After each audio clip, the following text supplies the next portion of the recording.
Para. Então quer dizer que você não começou a estudar pro Enem até agora? Então presta atenção no que eu vou falar, porque nesse vídeo de hoje vou te mostrar a melhor maneira de você estudar começando hoje e conseguir ir bem no dia da prova. Bora! Fala galera, mais um vídeo do canal Medversitário. Eu sou o João Vitor, estudante de Medicina da UFJF, Universidade Federal de Juiz de Fora.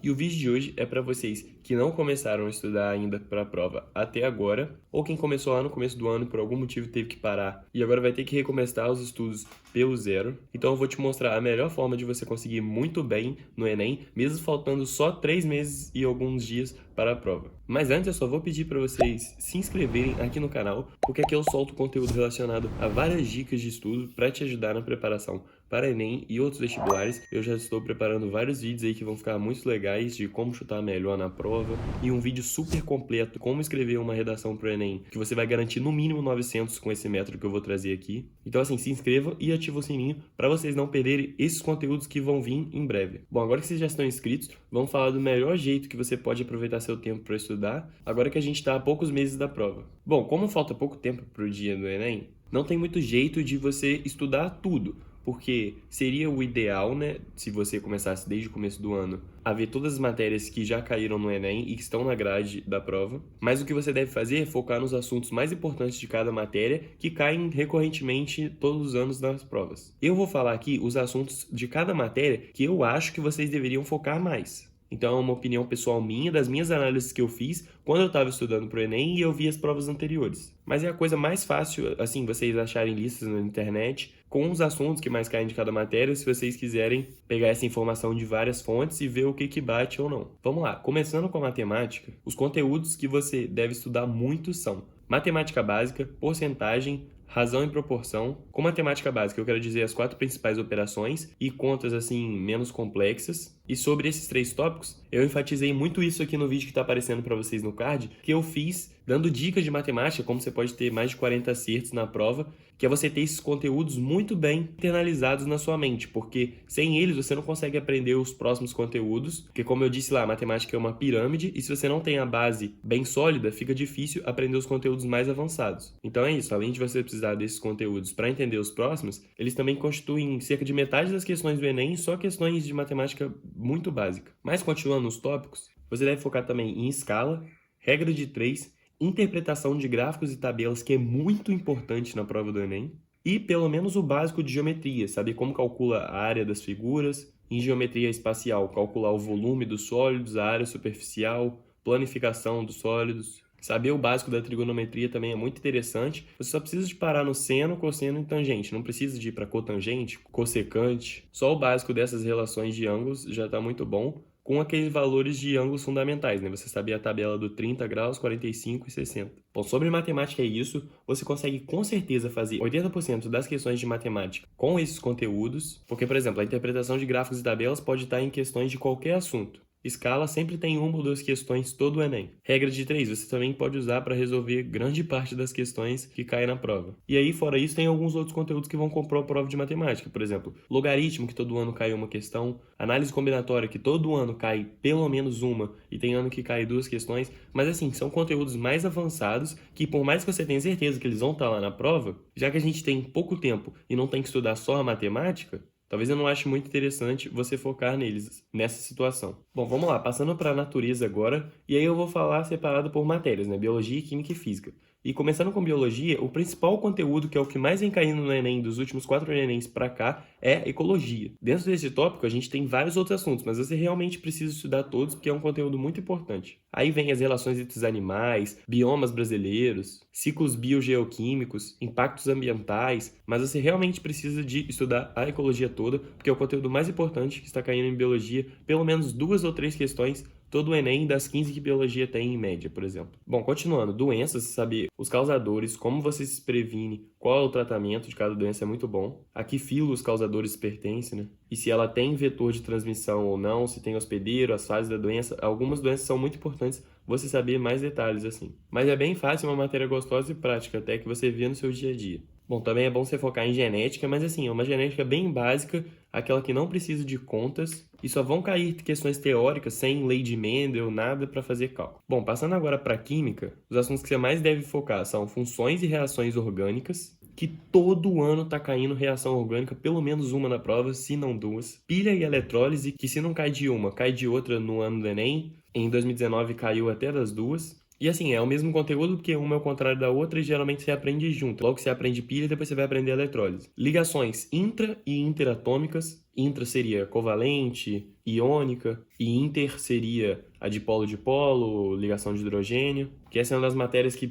mais caem na história do Enem. Equilíbrio químico, você saber a relação de, eu aumento a concentração de tal reagente aqui, o que vai acontecer com a reação, que está em equilíbrio. Isso é muito importante também, recentemente vem caindo todo ano no Enem. E estequiometria, que envolve vários casos de estequiometria, mas você precisa dominar pelo menos o básico, que até na hora da prova, assim, com o que o texto vai te falando, você vai conseguindo resolver se vier uma questão mais complicada. Bom, na parte da física, tem algumas pessoas que quando você tem pouco tempo para estudar, nem recomendam que você estude muito física e foque na química e biologia para estudar bem em natureza, mas acho assim, meio errado você ignorar uma matéria e que às vezes você acha difícil, mas no Enem, mais da metade das questões de física são teóricas. Então você que tem medo de cálculo, assim, não gosta de matemática, é só você estudar, entender o conceito, que às vezes é muito legal de aprender e se aplica no dia a dia, que você vai acertar várias questões, mais da metade do Enem de física, que se você abrisse mão de estudar essa matéria, você já abriria mão de todas as questões que seriam muito fáceis, você iria acertar, e aí quando você erra, acaba prejudicando muito o seu TRI, porque como elas são fáceis, muita gente vai acertar e sua nota vai cair bastante. Então vamos lá, o principal tópico de física é eletrodinâmica, sempre cai um circuito ali no Enem para você saber resistência, a maioria das vezes, ou algum outro tópico da eletrodinâmica, e assim, em segundo, mas seguindo bem de pertinho mesmo, é energia e as suas transformações. Essa matéria, quando você entende, é linda, linda, e eu nem gosto muito de física, mas é tipo assim, você começa a entender as coisas de como funcionam, por exemplo, usinas nucleares, usinas hidrelétricas, e as questões podem muitas vezes ter interdisciplinaridade. Com química, fazendo questões com esses tipos de usina, assim, de gerar energia, ou com biologia, falando dos impactos ambientais que essas usinas podem trazer. Então, assim, transformação de energia todo ano tá no Enem, umas 2 questões pelo menos, e você precisa saber transformar. Potencial gravitacional, em cinética, vice-versa, e vários outros tipos de energia relacionando uma com a outra, que quando você entende, fica muito fácil. Porque o difícil da química não é o cálculo. Se você entende como transformar uma na outra e como elas se relacionam, o cálculo é o de menos e fica muito fácil você tirar de letra todas as questões de física relacionadas a esse assunto. Bom, outro tópico que é até bem básico, e se tem cálculo vão ser poucos, são as leis de Newton, que todo ano estão presentes no Enem. E mais um tópico que com certeza vai estar lá no dia 28 de novembro, que é o segundo dia do Enem de 2021, fenômenos ondulatórios. Que, por exemplo, igual a gente está falando, o ideal seria você estudar todo o conteúdo de ondas, né? Porque pode ser que tenha uma questão que aborde outro assunto de ondas sem ser fenômenos ondulatórios. Mas que todo o Enem passado está caindo pelo menos uma questão de fenômenos ondulatórios. Isso é verdade, então como a gente tem pouco tempo agora, vamos focar nesses assuntos que mais caem. Bom, passando agora para linguagens, não tem muito matéria assim que a gente pode focar para estudar. O que você tem que fazer mesmo é ler muito durante o ano e ler textos de vários gêneros diferentes, ler livros de fantasia, ler artigos científicos, ler matérias de jornais, ler textos e resenhas sobre a série que você gosta, qualquer coisa. Você tá lendo, tá ótimo. E assim você tá treinando sua interpretação, que é o que você mais precisa na prova de linguagens. Também ao resolver questões, você pode desenvolver mais e mais sua interpretação para ela estar afiada na hora da prova. Mas de algumas matérias você pode focar nas escolas literárias, né, para literatura. E aí, principalmente focando o romantismo e muito, muito mesmo o modernismo, as 3 fases. E relacionando uma com a outra também, como o Brasil era idealizado pelos romantistas e como ele é abordado em sua realidade pelos modernistas. Nos últimos anos também eles vêm trazendo cada vez com mais frequência questões de pós-modernismo, assim, o que veio depois da terceira geração modernista. E mais 2 matérias também muito importantes de saber são variação linguística e funções da linguagem, que funções da linguagem sempre tem uma questãozinha lá. E variação linguística é importante você saber que, assim, o Enem quer que você seja totalmente sem preconceito. Então, por exemplo, se numa questão tiver alguém falando com desvios gramaticais, a resposta certa sempre vai estar que ele está usando uma variante diferente da norma padrão e não que ele está falando errado. Bom, passando para humanas agora, começando com história. Sobre o Brasil colônia, 90% das questões são sobre a identidade indígena e a escravidão e a cultura africana. Então podem focar muito nisso, porque no Enem a maioria das perguntas de humanas abordam as questões sociais e a minoria são sobre a economia do período, como que ele acabou, quais foram os motivos e consequências das crises que aconteceram nesse período. Então, assim, a maioria das questões são abordando esse aspecto social de cada momento histórico, e no Brasil Colônia não é diferente. Bom, e continuando só os conteúdos que mais caem da história brasileira, recomendo vocês estudarem também Segundo Reinado, República Velha e Era Vargas. Bom, passando para a história geral agora, desde Grécia e Roma Antiga até a Idade Moderna, sempre vão ter questões no Enem e é bom você ter uma noção assim básica, mas os conteúdos que mais caem mesmo são depois disso na história. E aí eu destaco aqui alguns pontos, como as revoluções industriais, o iluminismo, as duas grandes guerras e também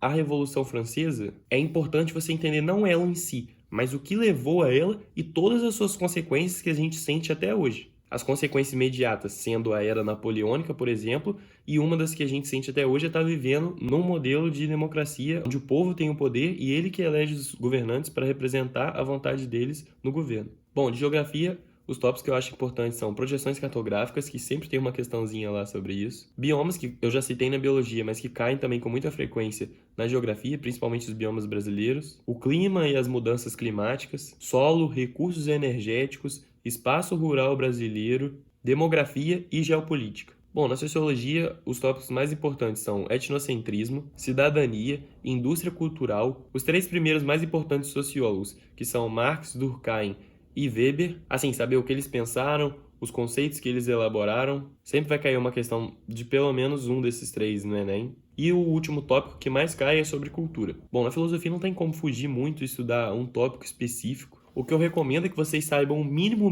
mesmo de cada filósofo importante que já caiu alguma questão dele no Enem. Então é saber tipo o mínimo de Nietzsche, o que ele pensou, de Sócrates, Platão, claro, de Aristóteles, de Kant. Então saiba o mínimo do mínimo, assim, o que ele achava, o que ele pensou, qual foi a contribuição dele que ficou, que nunca vai ser muito profunda as questões de filosofia. Bom, agora que eu já falei os assuntos mais importantes que você precisa focar, eu preciso te dar outras dicas que eu acho muito essencial para quem vai começar a estudar agora e precisa de ir bem no Enem daqui a 3 meses. Bom, uma coisa que eu devo falar é para vocês fazerem muitos exercícios, principalmente questões que seguem o modelo de Enem. 3 meses é realmente pouco tempo, então você tem que ter um ritmo forte para estudar. E além da teoria, né, que eu já passei dos conteúdos que você precisa estudar, você tem que fazer muitos exercícios para aplicar na prática o que você está aprendendo, assim como você vai ter que aplicar no dia da prova. Bom, sobre a redação, o que eu normalmente falo é que uma por semana é suficiente para você chegar no dia do Enem e ter uma boa nota. Você entende o modelo de como faz uma redação para o Enem certinho, você estuda repertórios, acredito que praticando uma vez por semana, você consegue um bom aproveitamento no Enem. Mas isso é o que normalmente falo se você começa a estudar em fevereiro ou março. Mas como a gente já está no meio de agosto, o que eu recomendo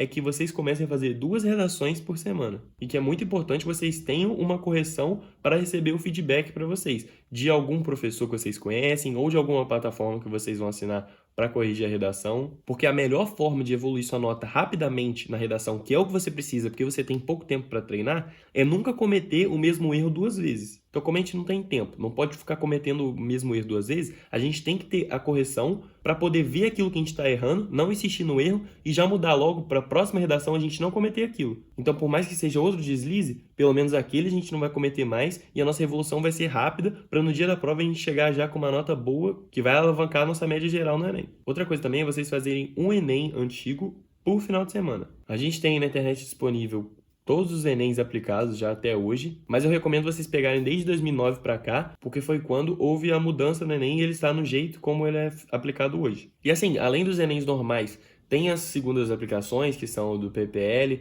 tem ano que teve mais um, como ano passado teve o Enem Digital, em 2016 teve uma outra aplicação por causa de umas greves lá das escolas. Então até o dia da prova tem Enem, tem conteúdo para fazer todo final de semana. Bom, o que eu recomendaria é que a prova do primeiro dia você faça no sábado e a prova do segundo dia no domingo. E é importante também, mesmo faltando pouco tempo, vocês terem um momento assim no seu dia para você descansar. Porque por mais que faltam só 3 meses para a prova, é importante você ter esse momento, porque nos períodos de estudo, você realmente vai estar 100% focado e concentrado para render o máximo possível e o tempo que você passar estudando ser o mais eficiente possível. Então é isso, se você não começou ainda, comece agora, comece hoje a estudar, não fique deixando para depois, que quanto mais você deixar para depois, mais difícil vai ser para correr atrás do tempo perdido. Espero que vocês tenham gostado das dicas aí. Se você acha que te ajudou, deixa um like aqui nesse vídeo para fortalecer o nosso trabalho aqui do canal. Eu sou muito grato a você que está aqui assistindo até agora. Os vídeos do canal saem todas as terças, então na semana que vem tem mais um aqui para vocês. Espero que vocês tenham curtido, gostado, aprendido e que comecem, nem que for agora, a trajetória da sua aprovação. Vejo vocês na próxima, um abraço e valeu!